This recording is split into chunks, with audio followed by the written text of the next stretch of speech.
యశు సహస్వి మీ ఇద్దరికి ఒక special sweet పెడతాను, టేస్ట్ చేసి ఎలా ఉందో చెప్పండి.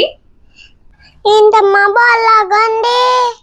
ఇది బ్రెజిలియన్ స్పెషల్ క్యాండీ, దీని పేరు వచ్చేసి బాలబయానా. టేస్ట్ చేసి ఎలా ఉందో చెప్పండి, సరేనా? సహస్వి ఎలా ఉంది ఇంతకి? చాలా బాగుంది. అవునా? Okay, thank you. వెల్కమ్. చూసారు కదండి పిల్లల రివ్యూ. పైన క్రంచీగా, లోపల చాలా సాఫ్ట్గా, సూపర్ టేస్టీగా అయితే ఉంటుంది. ఎలా చేయాలో ఈ వీడియోలో అయితే చూసేద్దామా? ముందుగా అందరికీ నమస్తే, welcome back to our mom with Yashu cooking world channel. ఈ రెసిపీ కోసం స్టవ్ ఆన్ చేసుకుని ఒక ప్యాన్ అయితే పెట్టుకున్నాను. దీంట్లోకి ఒక 3 స్పూన్స్ వరకు బటర్ని అయితే యాడ్ చేసుకున్నానండి. అలానే ఇది మిల్క్ మేడ్, మీరు కండెన్స్డ్ మిల్క్ యూస్ చేసినా పర్వాలేదు, టేస్ట్ అనేది అలానే ఉంటుంది. సో దీంట్లోకి నేను మిల్క్ మేడ్ని అయితే వేసుకుంటున్నాను. బటర్ అనేది కొంచెం మెల్ట్ అయిన తర్వాత నేను తీసుకున్న కొబ్బరికి తగ్గట్టు మిల్క్ మేడ్ని అయితే దీంట్లోకి యాడ్ చేసుకుంటున్నాను. నెక్స్ట్ దీంట్లోకి డ్రై కోకోనట్ పౌడర్ అండి. మీరు దీని ప్లేస్లో పచ్చి కొబ్బరిని కూడా యూస్ చేయొచ్చు. దానివల్ల చాలా జ్యూసీగా ఉంటుంది, బట్ స్టోర్ చేసుకోవడానికి అయితే అవ్వదన్నమాట. ఇవి ఒక 3 or 4 డేస్ అయితే ఉంటాయి. సో నేను డ్రై కోకోనట్ పౌడర్ని అయితే యాడ్ చేసుకున్నాను.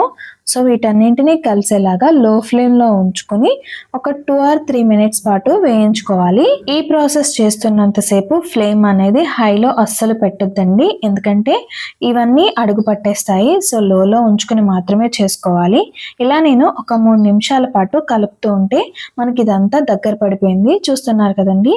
సో ఇలా వచ్చినప్పుడు మనం స్టవ్ ఆఫ్ చేసుకుని వీటిని కొద్దిగా చల్లారనివ్వాలి. మరీ చల్లారిపోకూడదండి, గోరువెచ్చగా ఉండేంత వరకు అయితే ఉంచుకోవాలి. ఇలా బాల్ అయితే నేను స్టవ్ ఆఫ్ చేసిన వెంటనే చేసి చూపిస్తున్నాను. సో బాల్ అవుతుంది కదండి.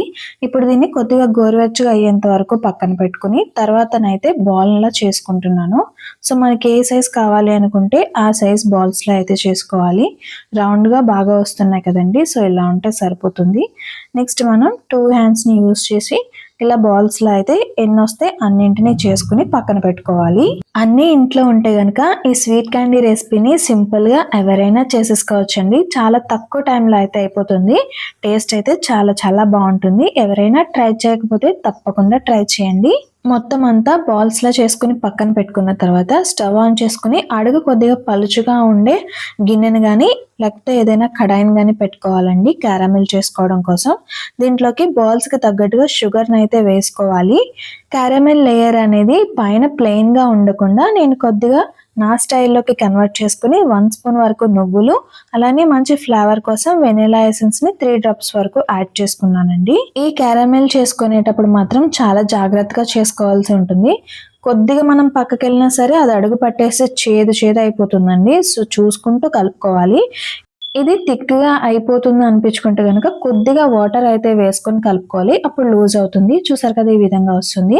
సో ఇప్పుడు దీంట్లోకి మనం చేసుకున్న బాల్స్ ని వేసుకుని మొత్తం కోట్ అయ్యేలా అయితే చేసుకోవాలి. నెక్స్ట్ దీన్ని బటర్ పేపర్ మీద కానీ లేదా ఏదైనా నెయ్యి రాసిన ప్లేట్లోకి కానీ వేసుకోవాలి. నేనైతే బటర్ పేపర్ మీద వేసుకుంటున్నానండి.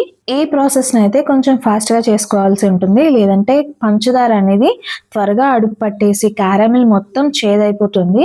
సో చూసారు కదా, మంచిగా ఇలా బటర్ పేపర్ మీద అయితే వేసేసుకుంటున్నాను నేను ఒకదాని తర్వాత ఒకటి.